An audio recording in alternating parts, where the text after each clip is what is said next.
বন্ধুরা, আজকে একটা নতুনত্ব রেসিপি নিয়ে চলে এলাম। আমার এই মিনি ব্লগ এখনো ছাড়ানো বলছি। এখানে চিংড়ি মাছ মানে নুন হলুদ মাখিয়ে রেখেছে। আজকে না, এটা অনেক দিনই আমার ডিপ ফ্রিজে ছিল। অনেকে সদ্য এনেও কাঁচা খেতে পারো, কেউ ভাজা খায়, কেউ ভাজা খায়, কেউ তরকারি খায়, কেউ সব রকমভাবেই খায়। আমি এটা ভর্তা করবো। ভর্তাটা কী কী দিয়ে করবো আর কী দেবো সেটা তোমাদেরকে দেখিয়ে দিচ্ছি। এখানে মানে চিংড়ি মাছটা নুন হলুদ মাখানো আছে। এখানে রসুন নিয়ে নিয়েছি এতগুলো, আর টমেটোটা আমি কাতলা মাছ করবো বলে, আর দুটো শুকনো লঙ্কা নিয়েছি, আর একটা গোটা পেঁয়াজ নিয়েছি। চলো কি করে করি তোমাদেরকে একবার করেছিলাম, সেটা আমার মেয়ে রিভিউ দেবে কিরকম খেয়েছে। খুব সুন্দর লেগেছে, কিন্তু এটা আজকে আবার তোমাদের জন্য করে ছাড়ছি। দেখো বন্ধুরা, তেলের মধ্যে রসুনটা দিয়ে দিচ্ছি। পুরোটাই তোমাদেরকে আমি শেয়ার করে দিচ্ছি, দেখে নাও। রসুনটা ভেজে নেবো, সব হবে না।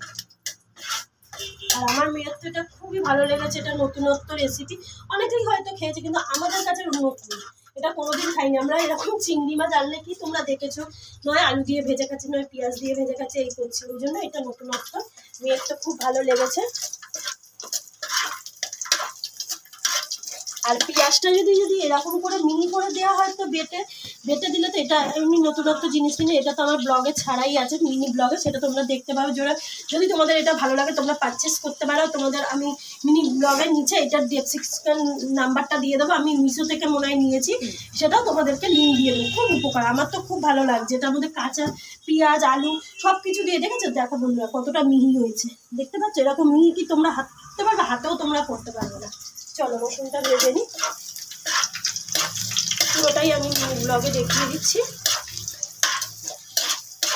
ভেজে নিয়েছি, দেখতেই পাচ্ছ। শুকনো লঙ্কাটা ভেজে নিই,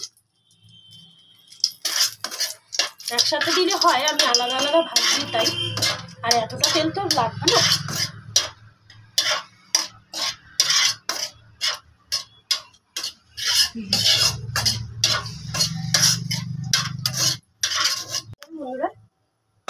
এবার ভাজবো পেঁয়াজ।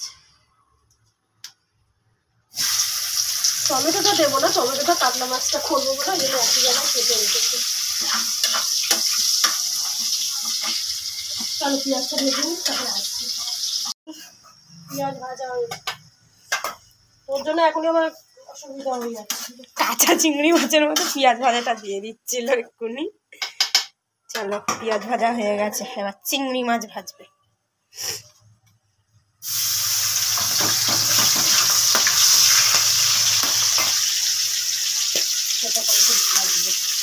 চলো ভেজে নিচ্ছি চিংড়ি মাছগুলো, মাছ, তারপর আবার দেখা হচ্ছে কি কি করে পরেরটা দেখা। আলু দিয়ে কটা ভেজে নিই।